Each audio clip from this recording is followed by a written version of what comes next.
Continuamos con más de este programa, el primer programa de Primera Página, 1 de enero de 2018, y me complace muchísimo recibir a Roy Daza, integrante de la Comisión de Asuntos Internacionales del Partido Socialista Unido de Venezuela, deseándole por supuesto lo mejor para usted y su familia.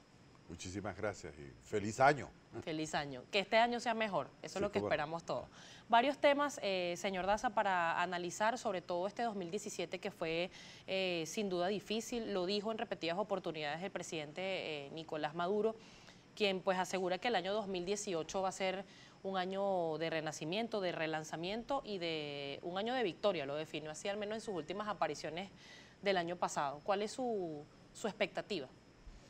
Mira, si hablamos del 2017, hay dos acontecimientos que son muy importantes en la realidad venezolana. Es decir, uno, el hecho de los meses de violencia que afectaron a la sociedad venezolana, afectaron a toda la sociedad venezolana. Eso no es un asunto de unos ni de otros, sino a toda la... Y que se haya superado una situación tan grave como la que sucedió durante largos meses del 2017, yo creo que es un triunfo de los venezolanos, de todos los venezolanos. Todos los venezolanos pusieron su granito de arena en función de que ese problema fuese superado. En relación a la violencia, los problemas son económicos, sociales, políticos, son de otra naturaleza. Y hay un hecho también muy significativo, que es que el haber asumido desde el punto de vista de la política la salida electoral por prácticamente todas las fuerzas, da un sentido de lo que va a pasar en el 2018. Es decir, que podemos decir que estamos en la antesala de lo que va a ser una gran batalla política, que va a ser la batalla de la elección presidencial de 2018. Precisamente el año 2017 también pues marcó el inicio de un nuevo intento de negociación entre el gobierno y la oposición. El 11 de este mes va a haber un próximo encuentro. Los puntos han sido expuestos por ambos sectores, tanto Jorge Rodríguez por el gobierno como por Julio Borges y Luis Florido, diputados ambos de la oposición. Uno de ellos es el tema de las condiciones electorales y la apertura de un canal humanitario. El tema de las condiciones electorales, pues la oposición decidió no participar en las elecciones municipales por no haber condiciones, sin embargo, no pareciera haber una luz de un cambio en el Consejo Nacional Electoral. ¿Cómo incentivar el voto de ambos sectores tomando en cuenta que la abstención en los dos últimos procesos fue alta, para la expectativa al menos que se tenía? Bueno, la abstención en el proceso de las gobernaciones no fue alta, fue una participación importante. Y la abstención afectó a una parte de la oposición. Yo creo que el resultado que se dio tanto en la de octubre como ahorita en la de diciembre pasado sobre las elecciones da una enseñanza muy concreta, que la toma y el que no la toma, bueno, se queda sin la enseñanza, ¿no?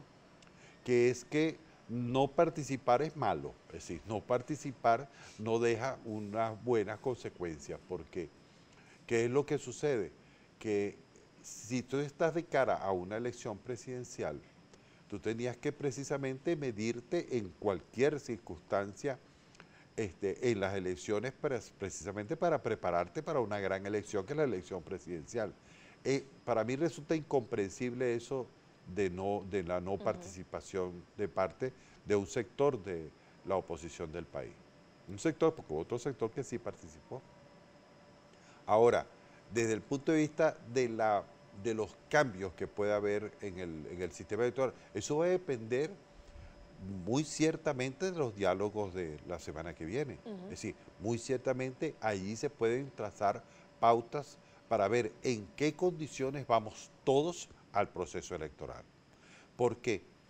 Porque si bien se exigen cambios en el Consejo Nacional Electoral, yo creo que el cambio más importante y lo más difícil fue, como nos tocó a nosotros los chavistas, acudir el 30 de julio en medio de un boicot. Eso sí era difícil. Y la oposición llama a un boicot y lo pone en práctica precisamente para la elección de la Asamblea Nacional Constituyente. Entonces, yo creo que cuando hablamos de las condiciones, tenemos que hablar de todas las condiciones.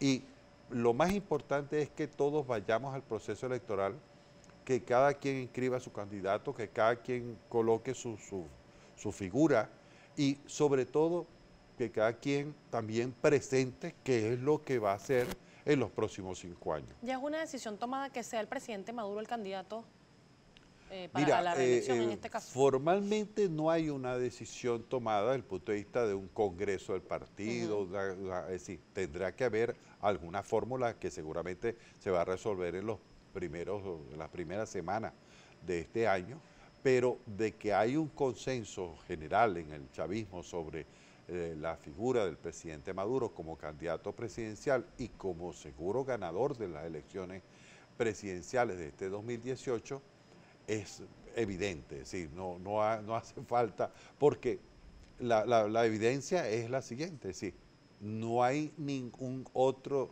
dirigente del partido o líder del chavismo que diga, yo hago tal proposición candidatural o hago tal proposición política. Pero hay mente abierta para que lo haga.